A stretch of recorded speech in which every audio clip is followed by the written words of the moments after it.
Alright guys, so welcome back. This morning I moved the quail chicks out here to the brood with the chickens, mainly because the indoor brood was just getting really loud and all, and they seem to be getting along pretty well out here. They say you can brood them together, and the quail, they actually will come out of brood a lot quicker than the chickens will. They're going to really start shooting up in size here pretty quick. So we're going to try this out and see how it works out. Just kind of an update on all the chicks in here are doing good. So I check them periodically throughout the day. I don't handle them a whole lot right now. There are some people who say if you handle them a lot, they imprint. I don't know if chickens imprint or not. I have no idea. As they get older, I'll feel a little more comfortable getting them out of the brooder to hold them and just kind of mess with them a little bit so they get to know you and all, because I want them to be friendly chickens. But right now I want to make sure that they're in the heat lamp because it is cooler out here right now. I think we've got like 62 today, and it's going to drop down into the 30s again tonight. So it's going to be another long night coming out. Make sure temperatures are good on the brooder and all that. Everything seems to be going pretty good with that so far. But little update. So I'd also ordered some Red Rangers. This is day 6 since they was ordered. So I'm expecting that they're probably not going to make it alive. Typically 72 hours is all they have from the nutrients from the yolk while they're hatching. So I'm really disappointed about that. Not just because of the loss of, meat birds, but because of the loss of, well, it sounds like fire department's out doing their stuff again today. But I don't like the fact that animals are dying in the mail. It's not something I really thought much about. I think they said there was like 240,000 chicks died in the post office care just last year. So in the future, I will probably just make sure that I get chicks and stuff from online, or not online suppliers, but local suppliers.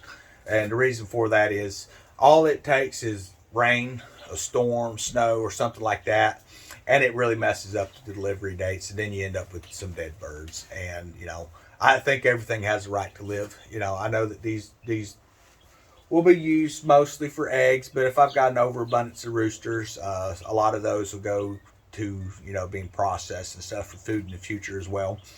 But you don't want something to just die in the mail. That's kind of messed up.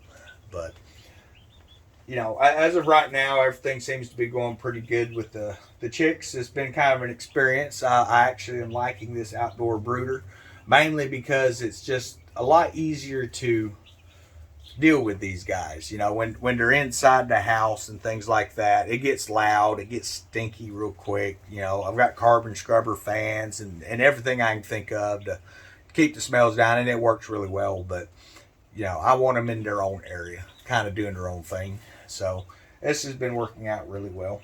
Some of the stuff that I've ordered online has come in. I still have a couple of different type brood heaters that'll go outdoors when these chicks go out. It'll go inside their coop. The coop I've got should be sufficient for a little bit, but I'm actually going to be building a larger one, and it's going to be more of a traditional style chicken coop. So that'll be something to check back for later. That'll go inside that run area out there, which is going to be interesting, moving the run and moving the coop. So we're going to see how that works out. I don't think it's going to be too bad, though. So I'm going to have to consider the weight of this thing when I'm moving it, mainly because that run, it looks like good quality, but I don't think I would feel comfortable just letting the birds sit in there. You definitely need a coop for them to go in the evenings. That way everything is going to be, secure from the predators we have in the area. We do have a lot of raccoons. We've got possums in the area. I hear coyote packs and stuff like that occasionally. I've seen a few coyotes a few miles up the road, off the main road. So they are in this area out here. We have a few wild hogs that come through. Now, I don't know if hogs will eat chicks. I imagine they will. They kind of eat anything. So that's just some things I've got to watch for. So I think a chicken coop is definitely going to be the best way to keep these guys secured. But I just want to give everyone an update on that. I still haven't heard from the post office on the delivery of the meat birds. So, like I said, at this point, I'm just kind of guessing they've probably not made it. But tracking shows the last scan was made in Philadelphia. Then it says it's going to arrive on time. Well, arriving on time, they should have been here this morning. It's not happened. So, I don't know. Which is really sad because they actually were supposed to be here before these birds were, but apparently they hit snow and some other things, so then that moved it to a Saturday delivery. Then it got moved, and they're not open on Sundays, so that's just put it at Monday, and still haven't heard anything. It's, afternoon at this point, and still haven't heard anything. So we'll just have to wait and see. Maybe I'll get lucky and everything's fine, and I'm just worrying for nothing. But like I say, if it's one of them situations where they have expired, they're dead on arrival or whatever, you call it a lesson learned. I won't be ordering online through the mail, especially this time of year. I'll just wait for February and see what they have at the local shops and things like that. But I hope everyone's having a great day. It's now Monday, I think. Yeah. So weekend was pretty nice for me. Just kind of out messing with the birds a little bit. Got some new content coming up here pretty soon, so make sure you check back. Everyone have a great week.